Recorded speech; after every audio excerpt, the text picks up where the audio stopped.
Unit-unit jet tempur MiG-29 Fulcrum dari Belarusia kini dilaporkan sedang dipersiapkan untuk dikirim langsung menuju Indonesia.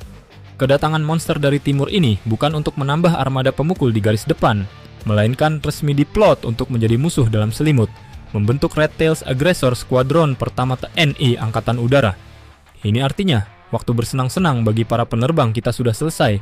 Begitu jet tempur ini mendarat, pilot-pilot utama TNI Angkatan Udara yang memegang kemudi Dassault Rafale hingga F-16 Fighting Falcon akan langsung dipaksa berpikir keras, memeras otak dan menguras taktik di atas langit Nusantara. Mereka tidak lagi berlatih melawan simulator, melainkan harus adu geber melawan replika ancaman nyata yang lincah dan gesit.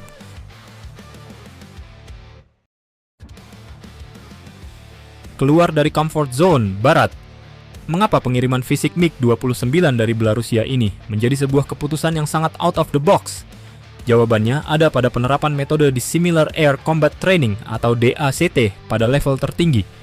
Mayoritas angkatan udara di kawasan kita terjebak dalam zona nyaman, berlatih menggunakan pesawat yang sejenis, atau menyimulasikan karakter musuh hanya lewat baris kode di layar komputer simulator. TNI Angkatan Udara menolak kompromi tersebut. Dengan mendatangkan MiG-29, Indonesia sengaja menghadirkan lawan tanding yang memiliki DNA, karakteristik mekanis, dan filosofi bertempur yang 180 derajat berbeda dari armada utama kita.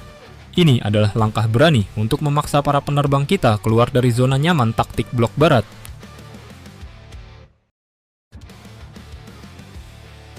Flight ready dan skema sewa.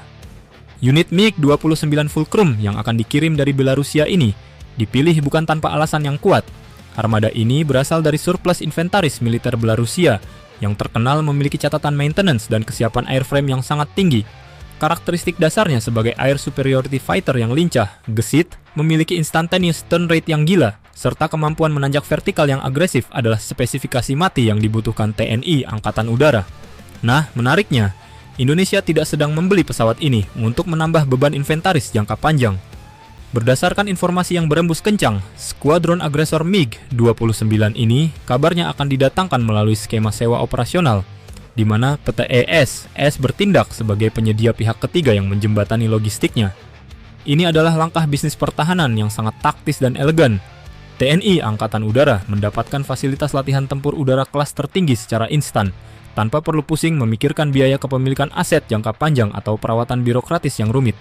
Kita hanya menyewa samsat tinju terbaik dari timur, menghajar mental pilot kita sampai limit, lalu mengembalikannya saat kontrak selesai.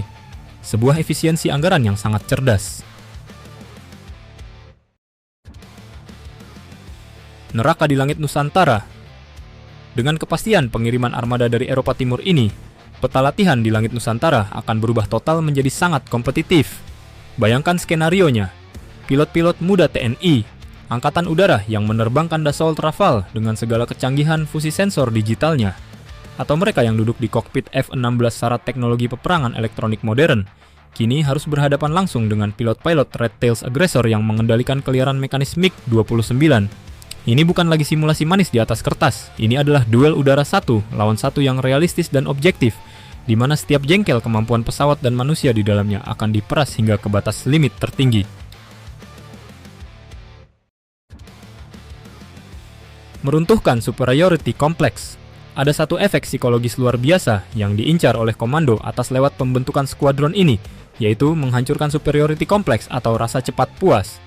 Ketika sebuah angkatan udara menerima jet tempur mutakhir sekelas Rafale, ada risiko laten para penerbang merasa di atas angin hanya karena spesifikasi di atas kertas.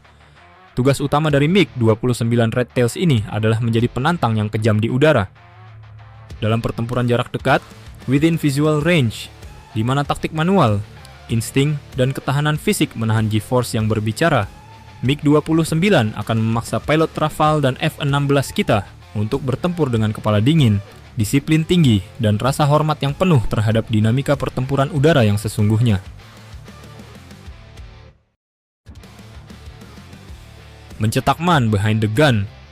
TNI Angkatan Udara tentu sangat paham bahwa biaya logistik pengiriman pesawat melalui skema sewa ini tidaklah murah. Namun, nilai imbal balik dari investasi tak berwujud ini jauh lebih mahal dari harga pesawat itu sendiri.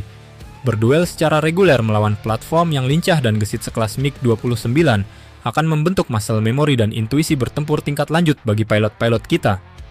Mereka tidak hanya dididik untuk menjadi operator dari sistem komputer pesawat yang canggih, melainkan ditempa untuk menjadi mesin pembunuh udara yang matang, taktis, dan berpengalaman menghadapi ancaman nyata dari blok timur tanpa Indonesia harus terlibat dalam konflik bersenjata yang sesungguhnya.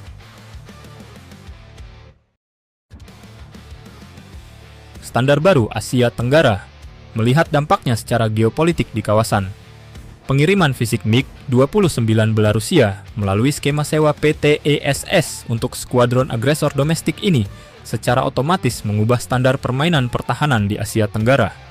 Di saat negara-negara tetangga masih sibuk memamerkan jumlah unit pesawat baru yang membebani anggaran negara mereka, Indonesia sudah melangkah jauh ke depan dengan membangun ekosistem latihan hibrida paling realistis dan efisien.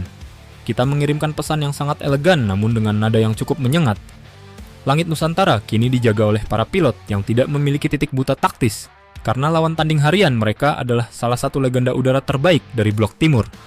Bagaimana analisis taktis kalian mengenai kepastian skema sewa MiG-29 Belarusia melalui PT ESS untuk Red Tails Aggressor Squadron TNI Angkatan Udara ini?